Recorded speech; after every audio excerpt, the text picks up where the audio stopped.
There is a quiet behavioral shift that happens when a woman stops apologizing for her existence. And Carl Jung warned that this moment changes how everyone around her treats her.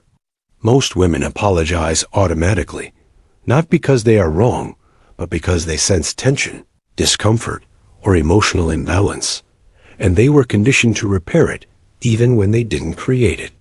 But the woman who lives for herself begins to notice something unsettling. Many of her apologies were never about kindness. They were about control. The first thing a woman should never apologize for is having boundaries, because behaviorally, an apology attached to a boundary teaches others that her limits are flexible under pressure.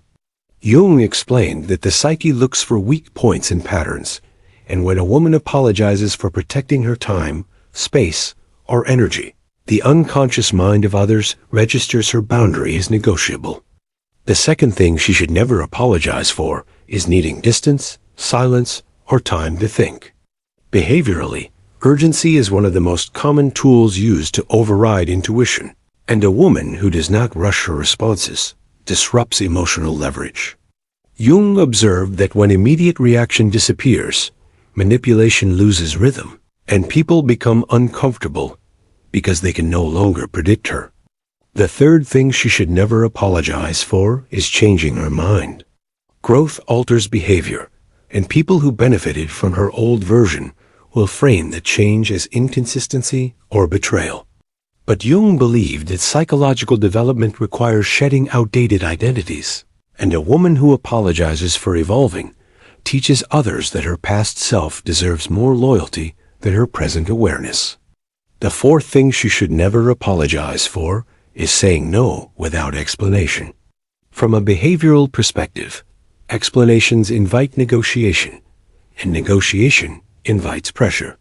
A calm refusal without justification signals inner authority, and Jung noted that authority weakens the moment it asks for permission. A woman who explains herself excessively unconsciously positions her needs as debatable.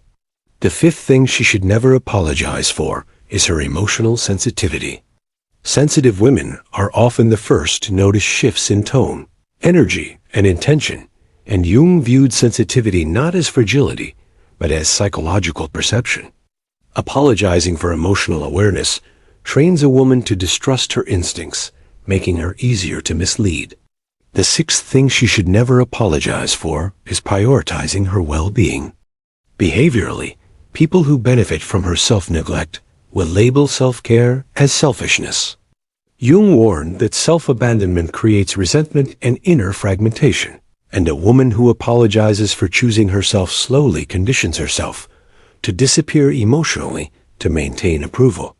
The seventh and most revealing thing a woman should never apologize for is outgrowing people. Growth creates distance, and distance exposes attachment. When a woman apologizes for no longer fitting into roles that limit her, she delays the next stage of her psychological development. Jung explained that individuation narrows compatibility, and this narrowing is not cruelty, it is alignment. Here is the behavior most people miss. The moment a woman stops apologizing unnecessarily, her environment reorganizes. Some people become irritated, some test her limits, some quietly withdraw, and some suddenly show respect.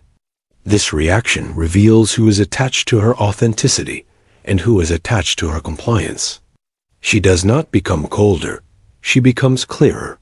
She does not become arrogant, she becomes unavailable to emotional manipulation. Jung believed that psychological power does not announce itself, it is felt through consistency.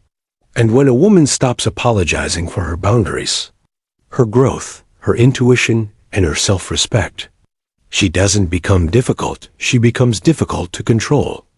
And that is the moment her behavior changes everything.